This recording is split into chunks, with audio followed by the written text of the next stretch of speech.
Welcome to the Heavy Spoilers Show. I'm your host, Definition, aka the guy that's sweating like Kevin Feige right now.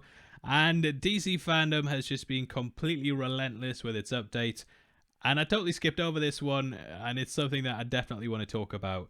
Now, the Flash panel was earlier in the day, and I wanted to see how things went with the Snyder Cut and Ezra Miller's thoughts on that, basically to kind of give context to this. Now, we do have a new image of the Flash costume, which is more of a sort of organic sort of textured thing they described it as. And what Flash is basically going to be doing with this is he's going to be breaking the barriers of time themselves, traveling into the universe, sort of creating a multiverse from that, in which he'll encounter a different version of Batman and also erase some of the other things. Now, we don't have this for definite, but personally, just the way I see it is Michael Keaton's obviously been picked for a reason to be Batman, and that they are doing a recast, I think, with Ben Affleck. Now, they don't want to get rid of Henry Cavill, they don't want to get rid of Aquaman, Jason Momoa, they don't want to get rid of Gal Gadot. So personally, I see it as this is just correcting the timeline, which Flashpoint is often used for, and they're basically going to do a recast but explain how to do it. Again, don't know for definite. A lot of people have disagreed with me on that. Totally respect your opinion, and I hope you can see where I'm coming from on that. Now, this costume, they did mention in the Snyder Cut panel that Flash was going to sort of be exploring the way to break the quantum barriers of our universe, and that his suit was going to be used for that. He gets tempted. Basically, what happens with Flash is, if you don't know with Flashpoint, he realizes that he can change time. And the first thing that he wants to do is go back and save his mother from dying, which completely understandable.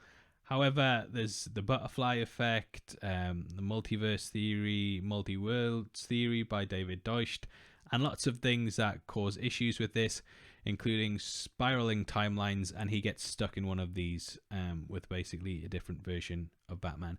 Now, they haven't said whether it's going to be Jeffrey Dean Morgan. Personally, I think it will be. I think the way that the film will work is that Ben Affleck will be at the start, Flash will go back in time, meet Thomas Wayne, played hopefully by Jeffrey Dean Morgan, and then he'll arrive back in the present after fixing the timeline and letting his mother die, which is when he'll come across Michael Keaton and realize that things have just changed slightly.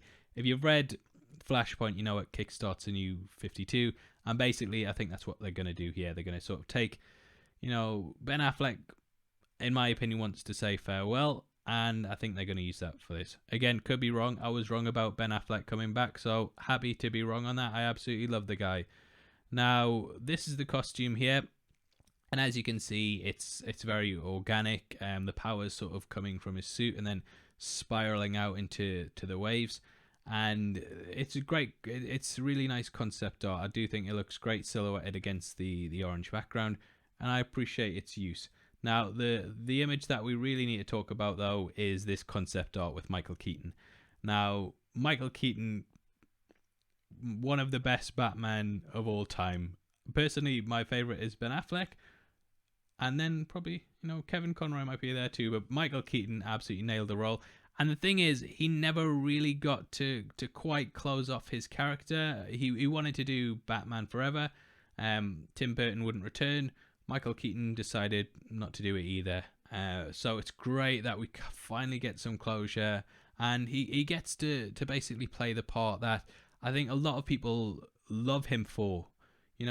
I was born in 1988. Batman came out in 1989. Sorry, it was one of the first films that I ever watched. Absolutely incredible. Blown away by this. And they did talk in the panel how Ezra Miller bumping into Grant Gustin's version of the Flash. Sorry, it's been a long day.